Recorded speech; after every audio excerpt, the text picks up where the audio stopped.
And I'm going to say hello, hi everybody. Welcome back to the I Sigma Live podcast. I am honored and to be sat here today now with Stacy, and I got to get it right now.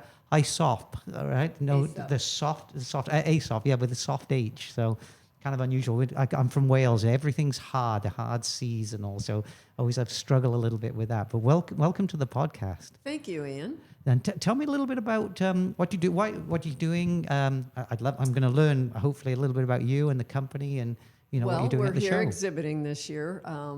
The company that I work for is Commodity Resource and Environmental, and our core business is silver recovery and refining.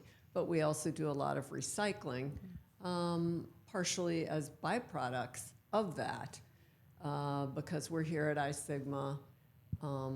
A lot of the customers that ship to us, record storage companies, shredders, they ship medical film to us, but it comes in patient jackets.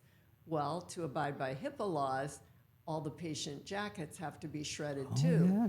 So that's where the recycling comes in.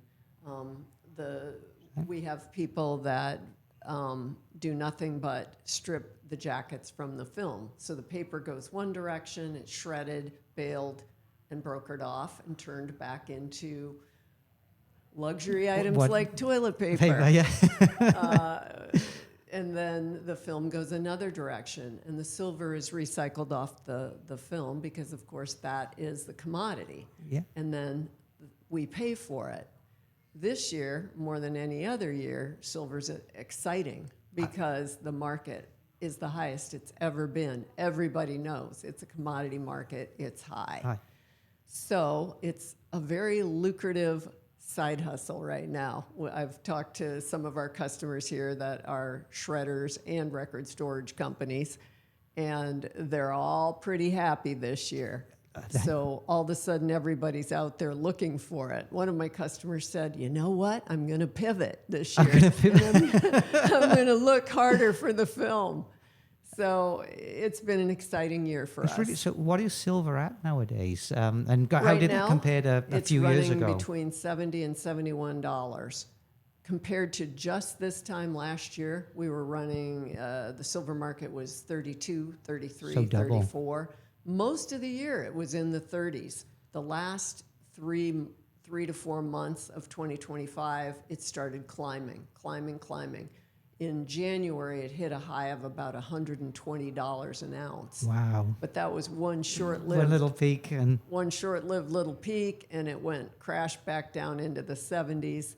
And now it's been running between, 68 and about 85, which is more sustainable, probably. But even the crash back down, it still came to double what it was just a short time ago. We are over double. Very good. Which is incredible. So I found this fascinating, by the way. So good. I go back to my many years ago when I ran a record center in the UK. We used to store all the medical records for one of the major hospitals in the Midlands. And again, things were different back then. The industry's moved on. I never even thought about all those films and the silver in it.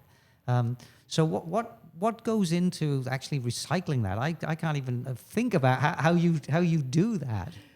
Well, it comes to our plant, which is in California, and as I said, when it's offloaded off the trucks, it goes to shipping, receiving, it's sorted, it goes to our film stripping department where the paper is separated from the film.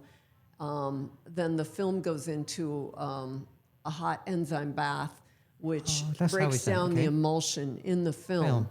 So the solids fall to the bottom, and then, of course, the film, when it comes out of the hot enzyme bath, is clear. And the clear film is also brokered off. So back to our recycling, it's made out of polyester. Yeah. So it's chopped up and all the film is sold brokered off. It's called PET plastic at that point, and we broker that off, and it's turned into things like pet bed filling. The paper's recycled, the PET plastic is recycled, and of course what you have left, the silver, is dried, and then we melt that down, the refining, it has to go to 0.999 to be sold back into the industry. And then we broker that off. We have a silver broker we sell to, and they sell into industries like solar, AI, Yeah. cars, manufacturing, jewelry. So all those things. There's a big uptick in silver use right now. As you know, Ian, it's a great semiconductor. Yeah. So it's used in AI, data centers going up everywhere, in electric cars, and of course, jewelry business. So whoever wants to buy silver, they buy from the brokers that we sell it to. And the demand, as you say, is just getting broader now. Before, maybe it was jewelry, and then solar. I remember when solar came in, and it took a lot then. But now with the electronics and these huge data centers, and a lot of the silver in the world now is recycled, not refined. How much natural silver is out there now that if you didn't do this, these markets just wouldn't even be able to survive? Well, I think it would be tough to keep up with the demand for it without the recycling aspect of it. Yeah, so really, not only just there's the recycling, it's really driving the industry as well out there, that the things that we need, if you didn't do this... Well, who would have known a couple of years ago that data centers would be using so much silver or electric cars? I mean, this is all within the last 10 years, Absolutely. really. And solar, maybe 20 years. Yeah. But it's gradually ramped up too. Yeah, well, and now with the batteries going in, so it's almost like everybody's got solar, or solar's got solar, now they want batteries, isn't it? Correct. And that keeps changing and evolving. So we keep thinking of new uses for it because it is such a good semiconductor. And a rare commodity as well. Something that interests me, because you said you're based here in California, probably some of the strictest environmental standards that I can think of. And here you are recycling, the polymers and recycling the paper. Yeah, and then the silver. Talk to me a little bit about that. That sounds like a compliance nightmare. Well, we are heavily regulated in this state, as you know, but it's good. We're in a green industry. Refining, maybe not so much, but our plant is located in Mojave, California. It's a 4.5-acre facility, and we do get a lot of inspections throughout the year. Some of our largest customers, of course, inspect us, and they should. Yeah. We get audited by NAID. For sure every other year, but we get, spot inspections too. And I think we get our fair share of those as well. Oh, I can imagine. Yeah. And so we get a lot of inspections. Maybe that's a good thing. Keeps us on our toes and keeps our security tight. Our security's tight anyway because of the business that we're in. But being NAID certified and being involved with Sigma has probably just taken us up a notch. Yeah, the certification becomes very important, and then the checks become part of the business as opposed to an audit as such, which is unexpected. Now it's just something that you do. We were members of NAID since 2006, and we became certified in, I believe it was January of 2011. We had Ray Berry, who's the Dean of Shreducation, as anyone knows. And he and his team came out and did a private training for our team, and it kind of kicked us off to a good start. So that was we always love seeing Ray. Yeah, and now he's a customer of ours. So there you go. That even better. When somebody really believes so much in what you do, they become a customer. Then win-win. It's a win-win for everyone, isn't it? Yeah. Talk to me a little bit about the security, because again with that jumping up, I get years and years and years ago. I used to do a lot of secure storage. Actually, I part of Group 4 Security, so we had a cash vault with the cash vans and all of that. And it was at a time when the semiconductors were really hard to get hold of. And so we had to put really high security around storing chips. I would imagine that the security around the silver has to be very, very careful now. Yes, it is. Of course, we have cameras everywhere at our plant, and even our facilities, our offices have to be, because of the NAID certification, we have cameras and security everywhere from the minute you enter till the minute you leave, whether you're in our yard or our warehouse. Everything's secure, and we do have, a vault area at our plant at Fort Knox. Yeah, And we need it. Yeah, I can't absolutely. go into too much detail about it, but, we check our processes weekly, monthly. Well, good and- security keeps your staff safe as well. Which is Exactly. very, very and important. we're very mindful of that as well. Yeah. So for somebody, if I was a small shredder or in record storage today, where am I missing this opportunity? How could I start to think about, whether it's trying to identify customers of mine who may have this type of film? What would you talk to me about? We do have small shredders who ship to us as well, and we have our own trucks and drivers that pick up for people that are close enough, because we have a district office in Phoenix and our corporate office is in Burbank, California. Okay. Yeah. And we pick up from customers with our own trucks and drivers, comes back to our transfer facility, which is what Burbank and Phoenix are, and then goes to our plant for ultimate destruction and refining. But for customers that are out in states further away than we can service directly, they can freight it in, and we do have customers who do that. They can freight it to Phoenix, then our own semi goes and picks up from there, so it's always in our possession. And we are one of 2 NAID certified refiners in the whole country. There are only 2. There's only 2. Wow, that's incredible. Well, there aren't that many refiners in the country. In the country, full stop. So, Yeah. so that's good. We're mindful of our membership with this group and the certain logistics that we have to follow to be secure for them and for the product that we're carrying. So if I was far away, say in the Northeast or something, you can help coordinate those transport elements? Correct. We set up truckload volume and ship it across the country. It's in one truck. They put a lock on it. It's not unsealed until it hits our destination, until it hits our plant. So full truckload. Correct. Yeah. We pay the freight for full truckload volume. We'll freight it across the country. So that's good. So somebody could build up a stock, get to a certain level, and then work with and you. And then for smaller shipments, you would just talk to our salesperson. They would help you figure out the freight, and we might pay a portion of it. Yeah. Depends how much it is. Yeah.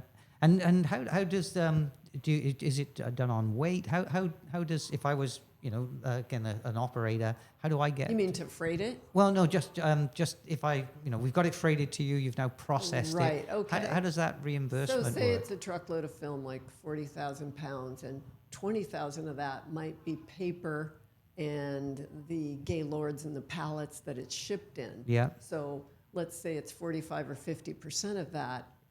That's the 40,000 is your gross weight. You're only getting paid on the net volume of the film, because the film is what has the It is silver the value. on it. Yes, absolutely. So there are record storage companies and shredders who ship to us with the film already, the paper's already stripped, because they're shredders. They're after the paper. They're after the paper So already. if they've got personnel that they have available to do that, they do it. And that can save them some cost on your Correct. end then, because you don't have to do that. Correct. They can strip it themselves. That's up to them if they've got the manpower. Many of them don't. No. And so it's just easier to ship it to us, and we probably have personnel who can do it faster and more cheaply. But than they because can. it is a natural part of your process. Correct. Yeah. So I would say we probably get more that is not stripped from the paper than that is. But people have the option. But if you have one of our record storage centers, they strip it and they send us the film, it can be very lucrative, up $200,000 and more, depending on what the market is. That's incredible, isn't it? I mean, it seems And- like a real missed opportunity if people haven't really. Again, maybe I'm just so out of date with it, but I just didn't really think about this. When I was checking in for the show just yesterday, I saw one of our customers, and he said he had just gotten a couple nice checks from us. That's got to feel good. And he said, I think I'm going to do a pivot. Start looking for more of this stuff. Yeah, and it's probably out there. I mean, there's still. I just had a situation on a personal side where somebody literally, it was one of the cities, had to find the microfilm. So there's all these microfiches, microfilms. These things are out there. So I'm sure if people really do want to search for it. Microfiche, microfilm doesn't have quite as much silver on it. As you can imagine, it's smaller. I would say probably what we get the most of is medical. It seems. But then there's other kinds of film that are also very lucrative. NDT film, which is from the non-destruct testing, industrial film, where they're taking pictures of airplanes. But it has to hit a certain retention age before they get rid of it, or they digitize it so that they have records of it. I didn't even think about that. Yeah. But NDT film is very lucrative. So this, again, if there's somebody like me who doesn't really, think about these things, as you say, maybe I've been focused on paper shredding or on the storage. Seems like just coming to you initially to say, hey, help me, educate me, help me learn about this, because they could be leaving a lot of money on the table. Right. Well, wherever shredders are getting their film from now, they need to ask more questions and just see if there's more out there, because it certainly would be lucrative for them to do it, especially this year. It's the highest it's ever been. If you're going to do it now. That's what I'm getting at. If you're going to do it now. So anybody's at this show, we should be saying, make sure now they come along and see you on the floor. We are at booth 511. Come and see us. Fantastic. And we're giving away 3 1-ounce silver rounds. So come by, put your name in the I'll have to show you. So one of my things I carry, but this my mother had this on her. This is not silver, by the way, but my mother had this. She passed away just over a year ago. So I carry this. I'll put it up to the camera. Is it a lucky one? It's just a penny. It was my mother. It was something my mother had, and it's a 1885 British penny. So keeping, so there are some things like that, little silver that. That one is probably copper. That's very old. It's very old, isn't it? It's pretty cool. But so obviously if someone's at the show, they should absolutely come and talk to you, because maybe there's some pivots here. There's probably something that we could do to help them. And if they're not at the show and they're either listening to this live or they're listening to the podcast later, how would they get hold of you, Stacy? Give us a call or go to www.creweb.com. And they can find us that way, or if they're not at the show and they turn into these, the YouTube videos, they'll see. But they can contact us on the website or at our number. And so they heard it here first. Do it now. This is the time to do it. Yes, now this is the best it's ever been, the highest market it has ever been. So 2026, if you've been sitting on the fence thinking about recovering silver or taking in the X-ray film, now's a good time to do it. Now is the time to do it. It is. Stacy, thank you so much for joining us on the podcast today. Thank you, Ian. I hope the show goes really well for you, and hopefully you'll get a lot of business from this. I appreciate it. Come by. Okay, I definitely will stop by. I'm after one of those little silver things.